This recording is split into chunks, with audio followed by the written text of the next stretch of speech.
ci wax ni élection yii ñu lu tax waa société civile bi nga xam ne si lu mosaan a yëngatu rek ñu tàmbalee wax. yoon defe naa ne lu rëy lu day nii bu fekkente ni xew na ci réew am yoo xam ne si mi ngi dox ci réew mi waa système judiciaire bi war nañoo taxaw pour vérifier. xamee ni si le juge Ndiaye déposé na plainte ba mu ko defee rek ci mbir mi commission parlementaire bi amatul. yi nga xam ne si ñoo am ci Sénégal yi nga xam ne si ñoom la ñu war a saisir pour que mbir xam ne si yoon mi ñu koy def lii nga xam ne si itam feeñaat na ñun danañ ci porter plainte boo xam ne buñ ko porter ci juridiction yi nga xam ne si ca lañ ko war a def lépp ñu ciy dindi ci liñ ci dindee Sénégalais yépp jàpp nañu xam nañu ni du dëgg du yoon.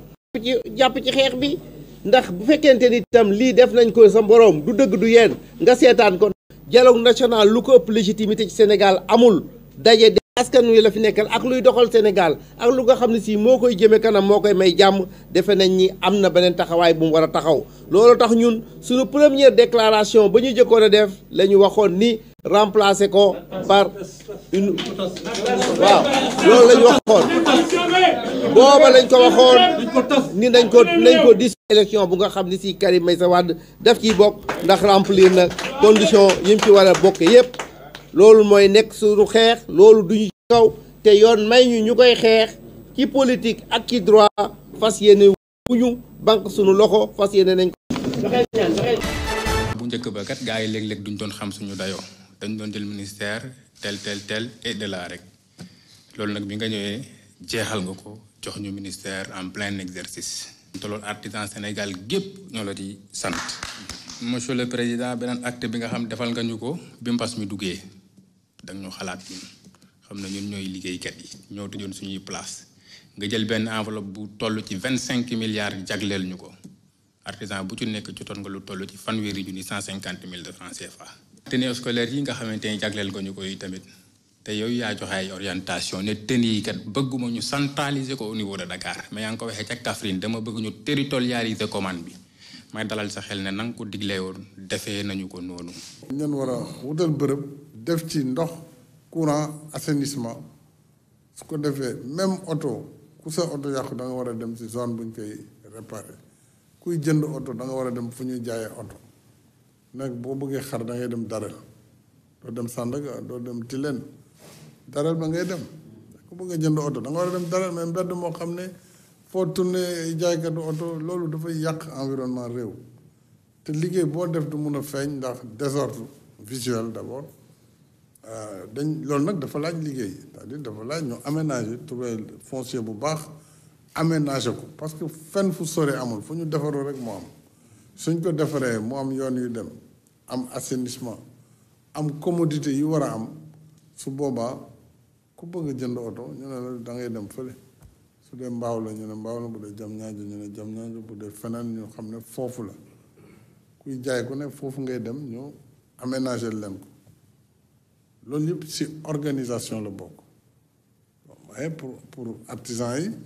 je pense que commencé woon nañu Zampa bu Sébikotane ou bu Diass il faut ñu yokk deuxième phase bi mais surtout ci capitale régionale yi war nañ ubbi ay gox waxtaan ci ak maire yi waxtaan ci ak état bi ministère des finances pour ñu jox leen ay terrain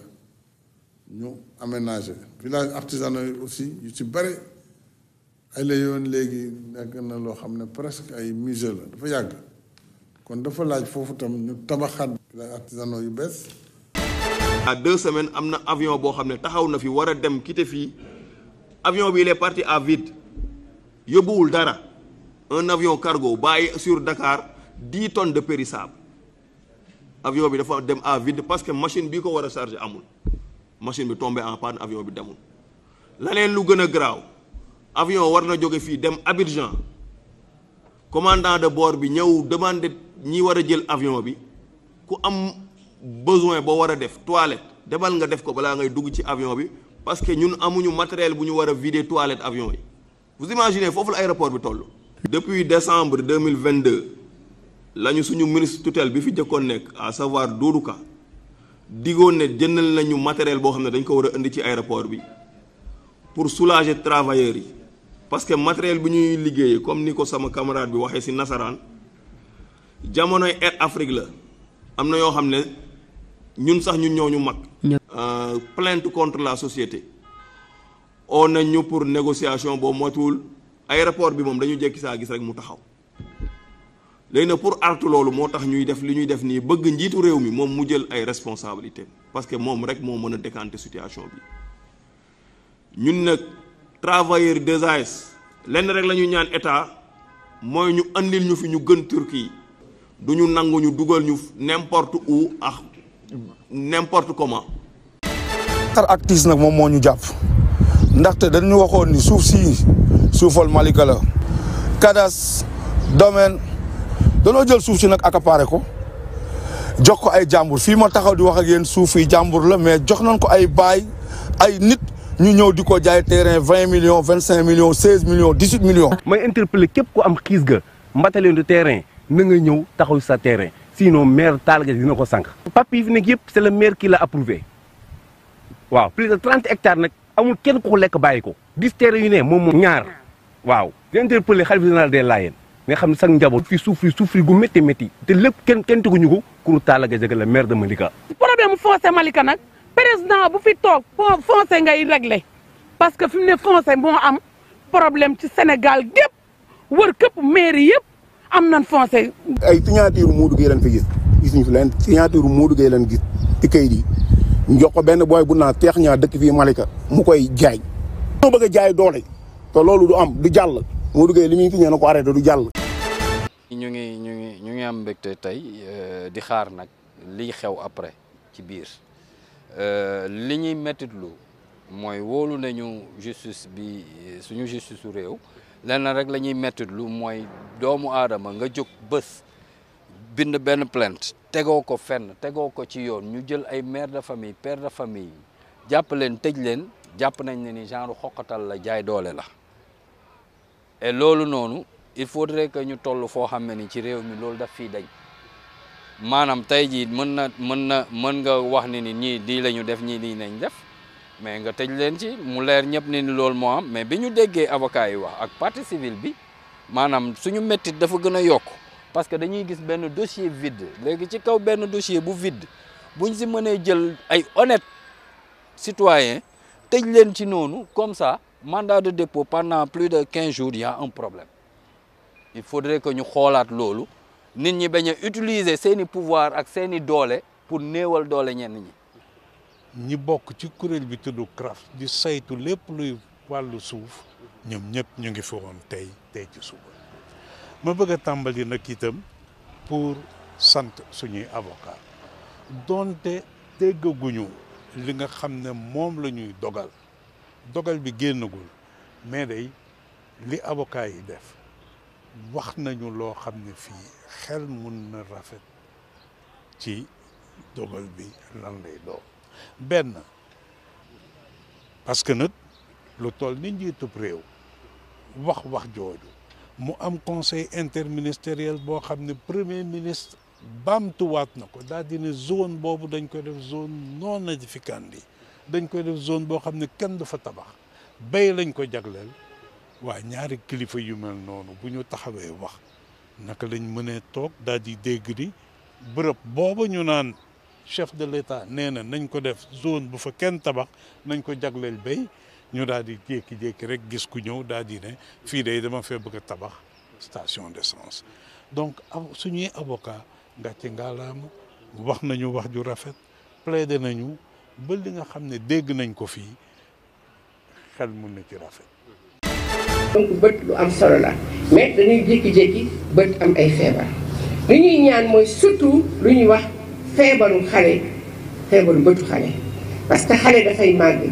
te ñoom ñii experts yi nee nañ ne xale boo ko seetoo ba seetanti ko li nga xam ne moo mun a yàq bëtam mën nañ koo faj mais surtout mën nañ ko aar lii lu am solo la. Suisse Visio bu ñëwoon tey xool Sénégal gis ne amuñu fulla ak fayda ci centre action sociale bi fi def lii partenaire dama leen di wax ne partenaire fu mu toog dafa dal rek dafa gis ñu am fulla ak fayda te fulla ak fayda googu boo ñëwee Sénégal di ko fi gis yal nañu yàlla nag musal ci feebar mais nag dañ koy préparé boo tegee sa 3500 nguur gi ñëw tegal la 3500 wala monsieur le maire ñëw tegal la 2000 wala 3000 beneen partenaire ñëw tegal la 1500 yaakaar naa léegi yëpp mun a daje lii yëpp du ci dara lépp Sénégal am na ko ay xaritam ndax kat suñu waajur dañ doon wax ne nit nag da ngay am sa poche am sa fulaak sa fayda mais am xarit yu baax dañoo am solo jërëjëf DG Ndiaye yow mi nga xam ne da nga am ay xarit yu baax ba indi la lu rafet yi xam nga kii tey bu demee daagu tey Suisse kenn du ko yab parce que dinañ xam ne ñii indi nañ seen gafaga moom mu indi terrain te ku ne xam ne ñun séeréer suuf moom lu am solo la donc suuf si nga joxe loolu mooy participation sax ko suuf si nga joxe mooy participation mairie bi suuf si nga joxe mooy participation bi nga xam ne moom mooy état du Sénégal donc lii mooy partenariat donc c'est du gagnant-gagnant et monsieur le gouverneur teg nañ la ko lépp si yow. Convergence républicaine de Sédhiou moo décidé tey démissionner APR démissionner Benno Bokk Yaakaar pour dem militer ci coalition Diomaye président dem militer ci Pastef dem jàppale président Ousmane Sonko décision boobu boo gisee ñu jël ko ñun lu ñu gëm mooy état de droit lu ñu gëm mooy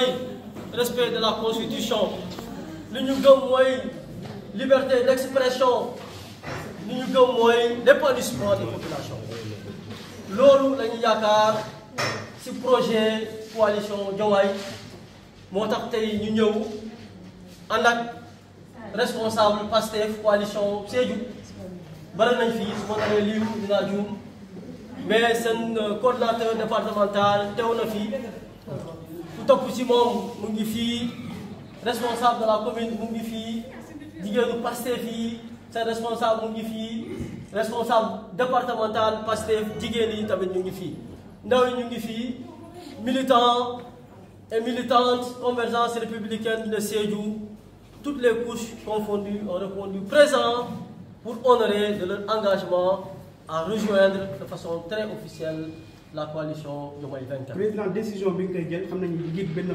mouvement nga yow rek yaa jóg jël wala da ngeen waxtaanee. waaw loolu laa doon wax sànq décision bi dafa nekk décision unanime et collégiale